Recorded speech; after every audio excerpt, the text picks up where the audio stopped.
आज Rajasthan high court में राजस्थान सरकार ने एसआई भर्ती के संबंध में अपना याचिका दायर करते हुए ये कहा कि एसआई भर्ती का पेपर का प्रसार व्यापक स्तर से पूरे राजस्थान में नहीं था, बल्कि कुछ जगहों पे था। आंशिक पेपर लीक की घटनाएं थी और आंशिक पेपर लीक घटनाओं में मद्रास हाई कोर्ट का भी यही कहना है कि पूरी की पूरी भर्ती प्रक्रिया को रद्द नहीं करके जहां जहां पे उसका प्रभाव है उस क्षेत्र पे कार्रवाई करनी चाहिए। और उसी कार्रवाई को ध्यान में रखते हुए और न्याय के सिद्धांत को ध्यान में रखते हुए राजस्थान सरकार ने बिल्कुल ठीक फैसला लिया और राजस्थान सरकार ने न्याय की अवधारणा को ध्यान में रखते हुए दोषियों को और निर्दोष लोगों को सजा ना मिले उनके लिए उन्होंने काम किया।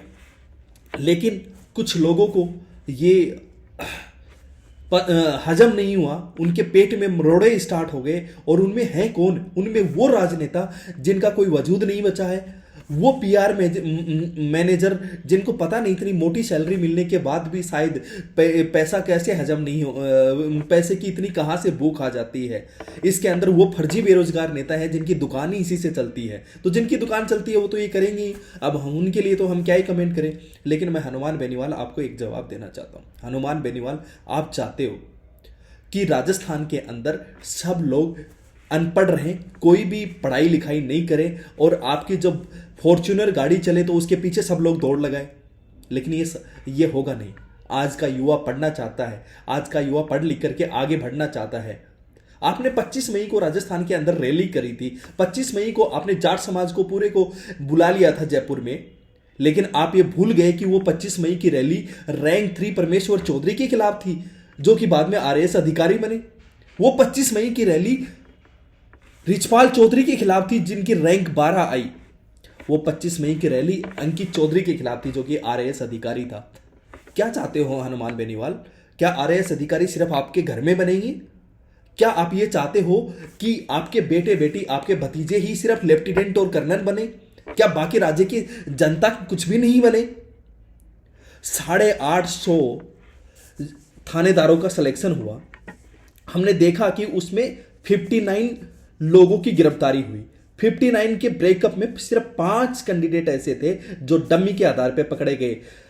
15 कैंडिडेट ऐसे थे जो डमी के आधार पर पकड़े गए। 5 कैंडिडेट ऐसे थे जो ब्लूटूथ वाले पकड़े गए। 15 और 5 20, बाकी बचे हुए 39 सिर्फ और सिर्फ पेपर लीक की वजह से पकड़े गए। सिर्फ और सिर्फ 39 का नंबर है। लेकिन आपने क्या कहा? 600 का नंबर है, 700 का नंबर है। कुछ भी जो मुंह में आया वो बोल दिया, क्योंकि आपने खुद ने तो पढ़ाई लिखाई करी नहीं है, तो इसलिए आपको तो लगता है कि कुछ भी हो जाएगा। और आपने तो बयान भी दिया था कि क्या रखा पढ़ाई लिखाई में, आ जाओ मैं बना दूंगा विधायक। बनाने गए थे ना, नरेश मीणा को बना के आ गए विधायक।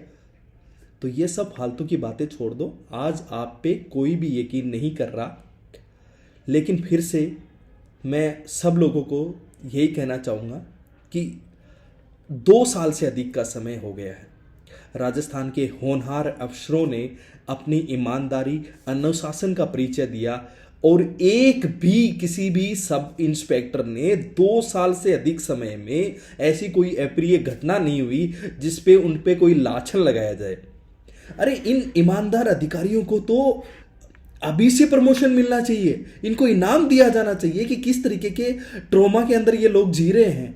आज ये बैरक में है, मानसिक उत्पीड़न इनका हो रहा है। हमने देखा कि राजेंद्र सैनी ने आत्महत्या कर ली। लेकिन आज पर्वत जनों को आगे आना होगा और कोई दूसरा अफसर राजेंद्र सैनी नहीं बने, इसलिए हमें इनकी आवाज बनना होगा। आज राजस्थान के 8 करोड़ लोगों को इन ईमानदार अफसरों की जरूरत है। आप आगे आइए और अपनी बात रखिए और इनके खिलाफ जो षड्यंत्र हो रहा है उनके साथ मिलिए। हमने देखा जो सबसे बड़ा इनके साथ अन्याय हुआ वो अन्याय था सेग्रेशन का। असल में ऐसा ही भर्ती रद्द का मामला था ही नहीं, ना ये यथावत का मामला था, ये तो सेग्रेशन का मामला था। ये मामला था कि जगदीश बिश्नोई ने किस तरीके से पेपर लीक किया गया। ये मामला था कि जगदीश बिश्नोई के खिलाफ प्रभावी जांच क्यों नहीं हुई। आखिरकार जगदीश बिश्नोई को जिस तरीके से जयन भर्ती में जमानत मिल गई, क्या ऐसा ही आगे चल करके ऐसा ही भर्ती में तो नहीं हो रहा है कि ये भर्ती रद्द हो जाए और उसके बाद में जगदीश बिश्नोई जमानत लेकर के घर बैठ जाए? क्या ये जगदीश बिश्नोई को बचाने के लिए सब कुछ हो रहा था क्या?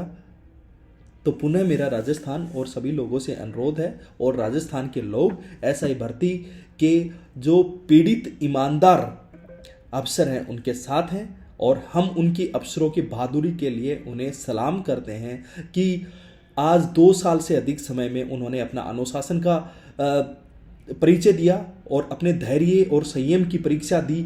और उनमें से कुछ लोग जो कि पिछली आरएएस भर्ती में सिलेक्शन हो गए थे 37 के करीब, आरएएस 2021 वाली में, फिर 23 वाली में हमने देखा 33 सिलेक्शन हो गए, ईओआरओ में 6 सिलेक्शन हो गए, आगे आरएएस की 2024 की भर्ती है उसमें भी सिलेक्शन होंगे। और ये इतना ही नहीं रुकेंगे, मैंने पहले भी कहा ये सबसे टैलेंटेड बैच है, इसमें से आईएएस और आईपीएस भी बनने वाले हैं। और इतना ही नहीं, ये तो साइंटिस्ट लोग हैं यार, देश की सबसे बड़ी टेक्निकल कॉलेज आईआईटी से निकले हुए लोग इसमें शामिल है। अभी मैंने रिचपाल गोदारा का नाम लिया, रिचपाल गोदारा जेआरएफ सेलेक्टेड है, जूनियर रिसर्च फेलोशिप, और वो भी हिंदी के अंदर। तो ये सारे के सारे योग्यता है। आज हमें योग्यता को बचाना है, आइए मिलकर के हमारे ईमानदार अफसरों को बचाएं। जय हिंद।